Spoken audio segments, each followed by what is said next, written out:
स्वागत है आपका सिलेक्शन ड्रीम के यूट्यूब चैनल पर। हम आपके लिए लेकर आए हैं एमपी पुलिस कांस्टेबल एग्ज़ाम 2025 में 8 नवंबर की फर्स्ट शिफ्ट का एग्ज़ाम एनालिसिस।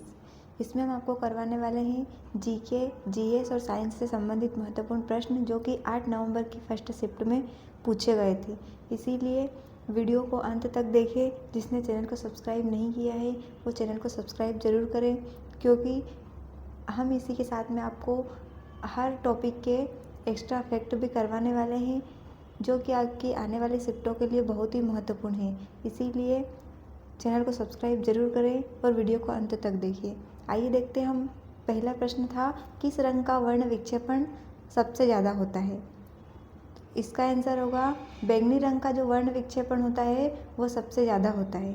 इसका आंसर था बैंगनी रंग और इसका मुख्य कारण है उसकी कम तरंग दैर्घ्य। अब इससे संबंधित कुछ फैक्ट देख लेते हैं। जब श्वेत प्रकाश किसी पारदर्शी माध्यम यानी कि प्रिज्म से गुजरता है तो वर्ण विक्षेपण की मात्रा प्रकाश के तरंग दैर्घ्य पर निर्भर करती है।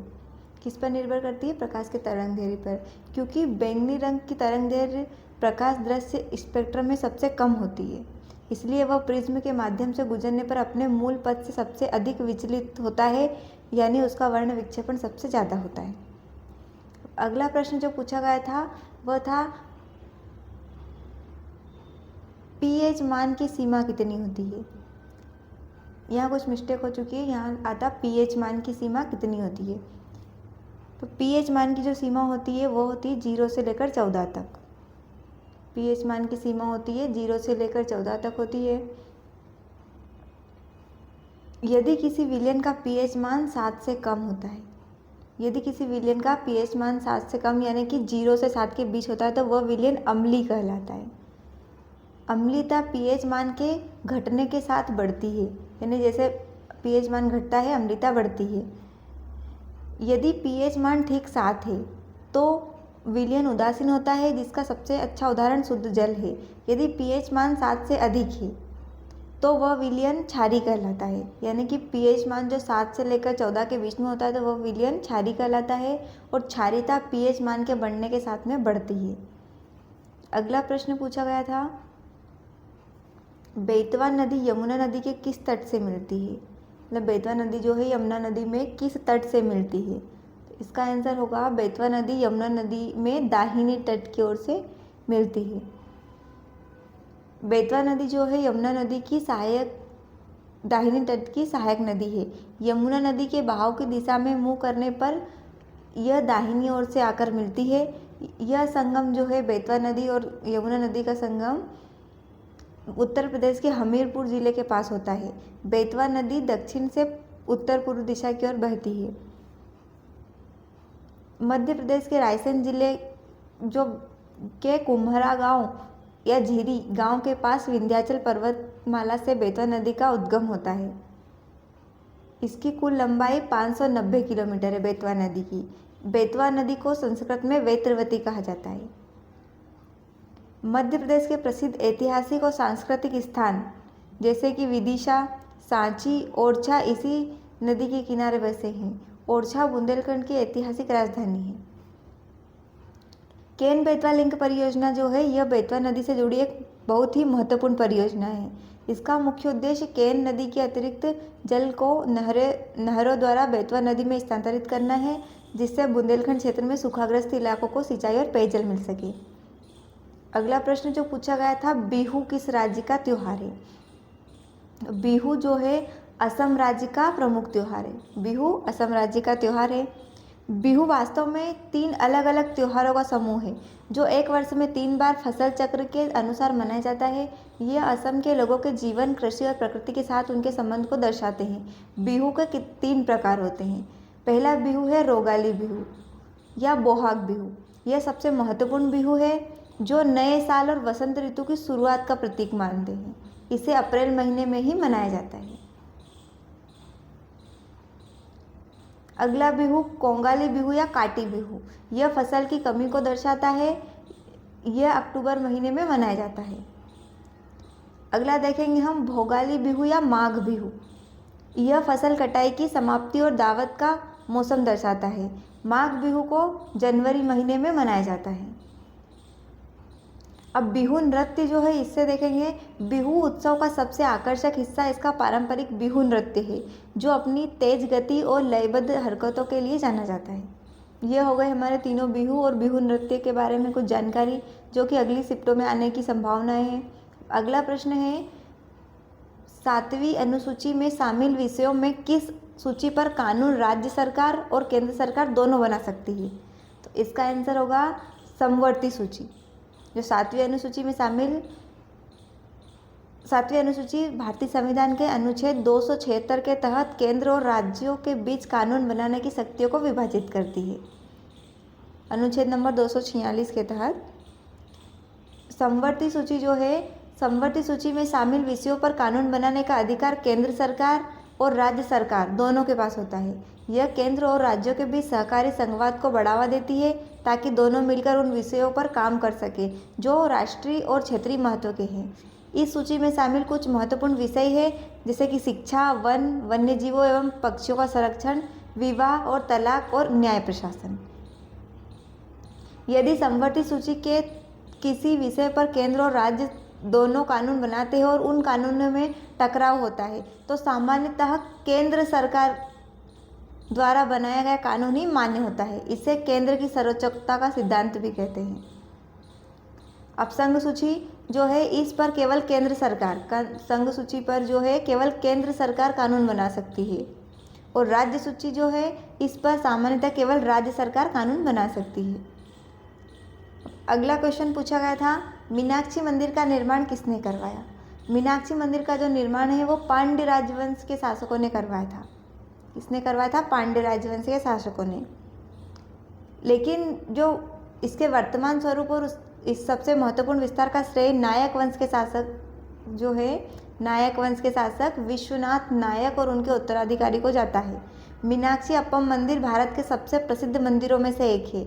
यह मंदिर तमिलनाडु राज्य के मदुरै शहर में वेगई नदी के दक्षिणी तट की पर स्थित है। यह भगवान शिव यानी कि सुंदरेश्वर के रूप में और उनकी पत्नी देवी पार्वती मीनाक्षी को समर्पित है। मंदिर की उत्पत्ति पांड्य शासकों के समय हुई थी, जिसका उल्लेख प्राचीन तमिल साहित्य में मिलता है। 14वीं शताब्दी में दिल्ली सल्तनत के आक्रमणों के कारण मंदिर को काफ़ी नुकसान पहुंचा था। इसके बाद नायक वंश के शासनकाल में विशेष रूप से विश्वनाथ नायक और उनके मंत्री अरियानाथ मुदलियार ने मंदिर का व्यापक पुनर्निर्माण और विस्तार करवाया। मंदिरों के विशाल गोपुरमों और हजारों स्तंभों वाले हाल का निर्माण नायक शासकों ने ही करवाया था। यह मंदिर जो है द्रविड़ स्थापत्य कला का उत्कृष्ट उदाहरण है। यह अपने 14 विशाल और रंगीन गोपुरमों के लिए विश्व प्रसिद्ध है, जिन पर हजारों देवी देवताओं और पौराणिक कथाओं की मूर्तियां बनी हुई है। अगला प्रश्न पूछा गया था, संजीवनी योजना किस प्रकार की योजना है? संजीवनी योजना जो है यह एक प्राथमिक स्वास्थ्य सेवा वितरण की योजना है, जिसे मध्य प्रदेश में मुख्यमंत्री संजीवनी क्लिनिक के नाम से शहरी क्षेत्रों में स्वास्थ्य सुविधाएं प्रदान करने के लिए शुरू किया गया था। अब मध्य प्रदेश की अन्य योजनाओं के बारे में देखते हैं हम, जैसे संजीवनी योजना। यह योजना जो है प्राथमिक स्वास्थ्य सेवा वितरण के लिए है। इसका मुख्य उद्देश्य शहरी क्षेत्रों में नागरिकों को उनके घर के पास ही मोहल्ला क्लिनिक की तर्ज पर बुनियादी चिकित्सा सुविधा उपलब्ध कराना है। अगली योजना है मध्य प्रदेश सरकार की मुख्यमंत्री लाडली बहना योजना। यह योजना जो है वित्तीय सहायता योजना है और इसका मुख्य उद्देश्य 21 से 60 वर्ष की पात्र महिलाओं को प्रति माह निश्चित राशि सीधे बैंक खाते में देकर आर्थिक सशक्तिकरण करना है। अगला है आयुष्मान भारत योजना। यह योजना है जो है स्वास्थ्य बीमा योजना है और इसका मुख्य उद्देश्य है गरीब परिवारों को प्रतिवर्ष 5 लाख रुपए तक का मुफ्त स्वास्थ्य कवर प्रदान करना है। अगली योजना देखेंगे मुख्यमंत्री जन कल्याण संबल योजना। यह योजना जो है सामाजिक सुरक्षा योजना है और इसका मुख्य उद्देश्य असंगठित क्षेत्र के श्रमिकों को जन्म से लेकर मृत्यु तक विभिन्न चरणों में आर्थिक सहायता देना। यह थी प्रमुख योजनाएं जिसको आगे की शिफ्ट में आने की संभावनाएं हैं। अगला प्रश्न पूछा गया था, वैदिक काल में वर्ण विभाजन किस आधार पर होता था? तो वैदिक काल में जो वर्ण विभाजन था वह कर्म के आधार पर होता था, न कि जन्म के आधार पर। वैदिक काल में वर्ण व्यवस्था जन्म पर आधारित न होकर कर्म पर आधारित थी, इसलिए यह लचीली थी। उत्तर वैदिक काल में यह व्यवस्था धीरे धीरे कठोर होती गई और जन्म पर आधारित हो गई। जिसने बाद में जाति व्यवस्था का रूप लिया। एक ही परिवार के लोग अलग अलग व्यवसाय जैसे कवि, वैद्य, चक्की चलाने वाले आदि को अपना सकते थे। अगला प्रश्न पूछा गया था, गांव की बेटी योजना के अंतर्गत सामान्य स्नातक पाठ्यक्रम के लिए प्रतिवर्ष कितनी राशि दी जाती है। इस योजना से संबंधित पहले की शिफ्टों में भी प्रश्न पूछे गए हैं। तो इसका आंसर होगा, सामान्य स्नातक पाठ्यक्रमों के लिए प्रतिवर्ष 5,000 रुपये की राशि प्रदान की जाती है। और यह राशि 500 रुपये प्रति माह की दर से 10 माह के लिए दी जाती है। इसका उद्देश्य है ग्रामीण क्षेत्र की छात्राओं को 12वीं के बाद उच्च शिक्षा के लिए प्रोत्साहित करना। और इसकी पात्रता किसे मिलती है? छात्रा को ग्रामीण क्षेत्र की पाठशाला से 12वीं कक्षा न्यूनतम 60% अंक के साथ पास की हो। यह थी गांव की बेटी योजना से संबंधित कुछ जानकारी। अब अगला प्रश्न पूछा गया था, जिंक सल्फाइड की हवा से अभिक्रिया करने के बाद क्या प्राप्त होता है। जिंक सल्फाइड को हवा से अभिक्रिया करने के बाद में जो है सल्फर डाइऑक्साइड गैस प्राप्त होती है। यह अभिक्रिया धातु के निष्कर्षण में उपयोग होने वाली एक प्रमुख प्रक्रिया है जिसे भर्जन कहा जाता है। सल्फर डाइऑक्साइड जो है यह गैस है जिसका प्रयोग सल्फ्यूरिक अम्ल बनाने में होता है, लेकिन यह पर्यावरण के लिए प्रदूषक भी है। यह अभिक्रिया सल्फाइड अयस्क से धातु ऑक्साइड प्राप्त करने का मुख्य औद्योगिक तरीका है। इसके विपरीत कार्बोनेट अयस्कों को गर्म करने की प्रक्रिया को निस्तापन कहते हैं, जिसमें हवा की आवश्यकता नहीं होती है। अगला प्रश्न पूछा गया था, हीरा भूमिया का मेला कहाँ आयोजित किया जाता है। तो इसका आंसर होगा, हीरा भूमिया का मेला जो है मुख्य रूप से ग्वालियर और उसके आसपास के क्षेत्रों में जैसे कि गुना और शिवपुरी जिलों में आयोजित किया जाता है। इसका मुख्य स्थान जो है ग्वालियर और गुना जिला है। यह मेला प्रति वर्ष अगस्त और सितंबर माह के आसपास आयोजित किया जाता है। यह मेला हीरामन बाबा की स्मृति में आयोजित किया जाता है, जिन्हें स्थानीय लोग चमत्कारी शक्ति वाले मानते हैं। इस मेले में दूर दूर से लोग, विशेषकर महिलाएं, संतान प्राप्ति की कामना लेकर आती है। यह मेला मध्य प्रदेश के उत्तरी क्षेत्र की संस्कृति और लोक मान्यताओं को प्रदर्शित करता है। यह मेला क्षेत्रीय व्यापार और मनोरंजन का भी एक महत्वपूर्ण केंद्र होता है। अब हम देखते हैं मध्य प्रदेश के अन्य प्रमुख मेले, जैसे कि सिंहस्थ कुंभ मेला। सिंहस्थ कुंभ मेला जो है धार्मिक और ऐतिहासिक प्रकार का सबसे बड़ा मेला है और इसका आयोजन उज्जैन यानी कि क्षिप्रा नदी के तट पर होता है। यह मेला प्रत्येक 12 वर्ष के अंतराल पर आयोजित होता है। यह क्षिप्रा नदी और भगवान महाकाल से जुड़ा है। अगला मेला देखेंगे हम, पीर बुदान का मेला। इसका प्रकार धार्मिक और सामाजिक प्रकार का मेला है। इसका आयोजन शिवपुरी जिले के सांवरा क्षेत्र में होता है। यह मेला 250 वर्ष से भी अधिक पुराना है। यह एक मुस्लिम संत पीर बुदान की मजार पर प्रतिवर्ष अगस्त सितंबर में आयोजित होता है। अगला है तेजाजी का मेला। यह मेला जो है धार्मिक प्रकार का मेला है और इसका आयोजन गुना जिले के भामावड़ गांव में होता है। यह मेला निमाड़ के लोक देवता तेजाजी के जन्म स्थान पर आयोजित होता है। मान्यता है कि तेजाजी सर्पदंश का इलाज करते थे, इसलिए यह मेला सांप के काटने के इलाज के लिए प्रसिद्ध है। कान्हा बाबा का मेला, यह धार्मिक प्रकार का मेला है। इसका आयोजन हरदा जिले के सोडलपुर में होता है। यह मेला संत कान्हा बाबा की समाधि पर प्रतिवर्ष लगता है। यह मालवा और निमाड़ क्षेत्र की संस्कृति का संगम स्थल है। यह थे मध्य प्रदेश के कुछ अन्य मेले जिससे संबंधित प्रश्न पूछे जाने की संभावनाएं हैं। अब अगला प्रश्न पूछा गया था, मध्य प्रदेश में लोकरंग महोत्सव में किस तरह की प्रदर्शनी का आयोजन किया जाता है। तो मध्य प्रदेश में लोकरंग महोत्सव में मुख्य रूप से लोक कलाओं, जनजाति कलाओं, पारंपरिक नृत्यों और हस्तकलाओं की प्रदर्शनी एवं प्रदर्शन का आयोजन किया जाता है। यह जो लोकरंग महोत्सव है मुख्य रूप से मध्य प्रदेश की राजधानी भोपाल में आयोजित किया जाता है। यह प्रतिवर्ष गणतंत्र दिवस के आसपास आयोजित होता है। इसे मध्य प्रदेश की आदिम जाति कल्याण विभाग और संस्कृति विभाग मिलकर आयोजित करते हैं। भारतीय तथा विशेष रूप से मध्य प्रदेश की जनजाति और लोक संस्कृति को एक मंच पर प्रदर्शित करना और उनका संरक्षण करना। यह महोत्सव एक व्यापक सांस्कृतिक समागम है जिसमें लोक एवं जनजाति नृत्य, देश भर के विभिन्न राज्यों और मध्य प्रदेश के जनजातीय क्षेत्रों के पारंपरिक नृत्यों का प्रदर्शन किया जाता है। मध्य प्रदेश के कारीगरों द्वारा बनाई गई पारंपरिक हस्तकलाओं, मिट्टी के काम, कपड़ों और आभूषणों की बिक्री एवं प्रदर्शनी के लिए यह मेला प्रसिद्ध है।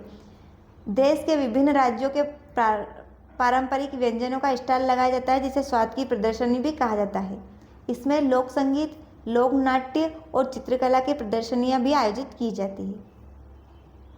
अगला प्रश्न पूछा गया था 1948 में मध्य प्रांत के मुख्यमंत्री कौन थे? 1948 में मध्य प्रांत के मुख्यमंत्री थे पंडित रविशंकर शुक्ल। 1 नवंबर 1956 को जब भाषाई आधार पर नए मध्य प्रदेश का गठन हुआ था, तब भी पंडित रविशंकर शुक्ल को ही नए राज्य का प्रथम मुख्यमंत्री चुना गया था और उनका कार्यकाल था 1 नवंबर 1956 से 31 दिसंबर 1956 तक। पंडित रविशंकर शुक्ल स्वतंत्रता संग्राम आंदोलन में सक्रिय रहे और 1937 में भी वे मध्य प्रांत के प्रधानमंत्री बने थे। अगला प्रश्न पूछा गया था बौद्ध महोत्सव 2024 में विदेश से अनुयायी कौन कौन से देशों से आए थे? 2024 में भारत में आयोजित अंतर्राष्ट्रीय बौद्ध महोत्सवों और सम्मेलनों में मुख्य रूप से एशियाई और कुछ पश्चिमी देशों से बौद्ध धर्मगुरु, भिक्षु और अनुयायी शामिल हुए थे। इनमें से प्रमुख देश है Thailand, Sri Lanka, Bhutan, Japan, Vietnam, Cambodia, Tibet, Bangladesh, Myanmar, Korea और संयुक्त राष्ट्र अमेरिका। ये क्वेश्चन जो अभी हमने बताया, ये क्वेश्चन आपके 8 नवंबर की फर्स्ट शिफ्ट में पूछे गए थे एमपी पुलिस कांस्टेबल के एग्ज़ाम में। इसीलिए